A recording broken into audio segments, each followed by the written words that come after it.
we've seen screw up in rules, right, from FIA, but this is not a screw up. This is an embarrassing shit, right? Screw up is okay at least, but this is like out and out embarrassment. Very shameful. Like the way, it's just too much, right? It's like those games that we used to play in gully cricket when suddenly you'll give out and the guy will be going off and then that guy will signal saying, "Hey, bro, just give back not out," and then again he'll give back not out. Again he'll come back from the outside the field, right? It's I don't know. If I needs to get its act together.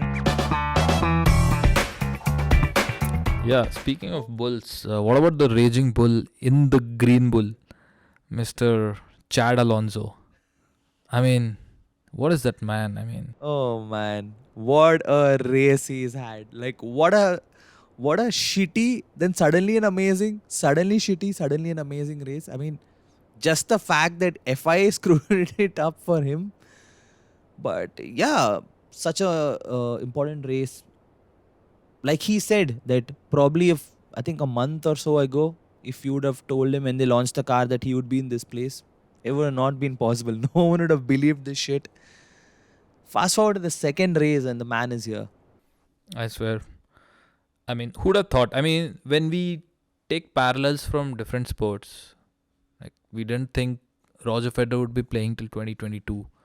We didn't think Rafa or even Djokovic would be playing. They're still playing. Uh, Very similar to that. Of course, like tennis, the longevity of the player is lesser because it's much more physical.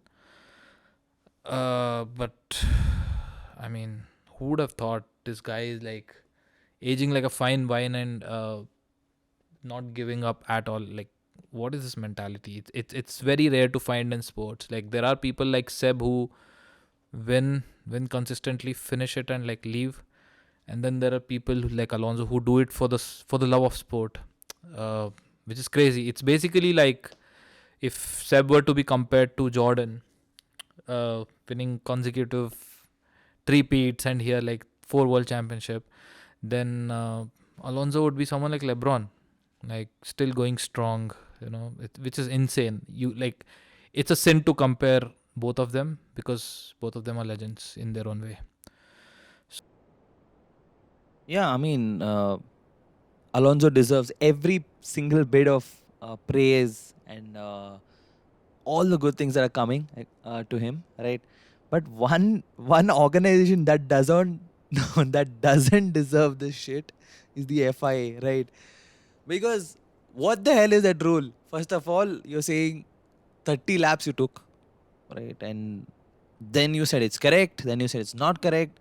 Then you hand over the trophy to Alonso on the podium. Then you take the trophy, hand it over to Russell, right? And Russell is posing with the photo.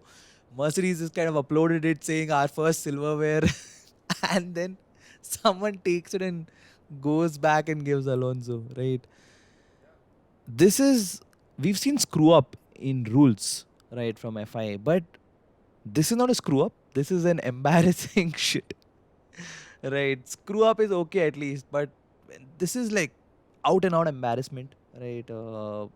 Very shameful. Like the way, it's just too much, right? It's like those games that we used to play in gully cricket when suddenly you'll give out and the guy will be going off and then that guy will signal saying, "Hey, bro, just give back not out," and then again he'll give back not out. Again he'll come back from the outside the field, right? It's I don't know. If I needs to get its act together, right? I think, and like what do you think is the solution to this whole issue?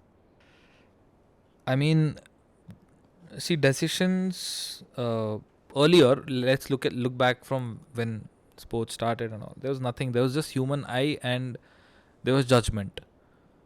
When these two things came together, they decided to, you know, make a judgment based on what they see and make an immediate decision whether it's right or not. It's like that blink that Malcolm Gladwell tells, right? Like you see in the blink and you know what it is. It's out or not out.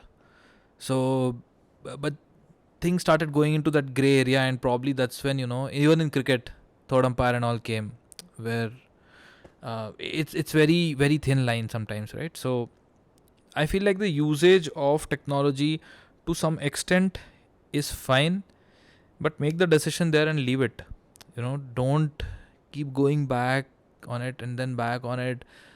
It feels like your decisions are being manipulated by an external force, by fans or by a governing body, etc.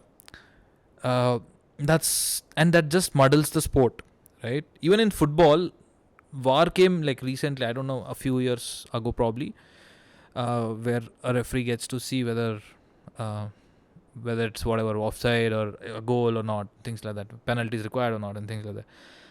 But until then, like, there was nothing. I mean, it was all human eye, and like human brain is crazy good, and of course this is like a little more beyond human brains. It's a lot of cameras that we see, but yeah, like when you do that extra things, it just kills the integrity of sport, according. Yeah. And especially for a first time fan, right? Imagine someone who kind of just saw Drive to Survive and then became a fan. They don't really get the point, right? They're seeing the sport for the first time, they're watching the second race, and they're like, hey, what exactly is this happening to and fro business, right? Funny business again, we saw, which is the safety car being called. Apparently, because the GPS showed that Stroll was on track. When the Yes. cameras, when all the cameras, they could see that that guy was off the track, right? Are they playing to the galleries in terms of, is this a show, right, or is this the sport, right? That, I mean, stewards have definitely see the footage that he is off the track, right? And it was probably not required, right, the safety car, but just to get some excitement to the otherwise boring race, they did it, right? Because let's be frank, right? If that thing would have not come, probably the race would have been as boring as it is.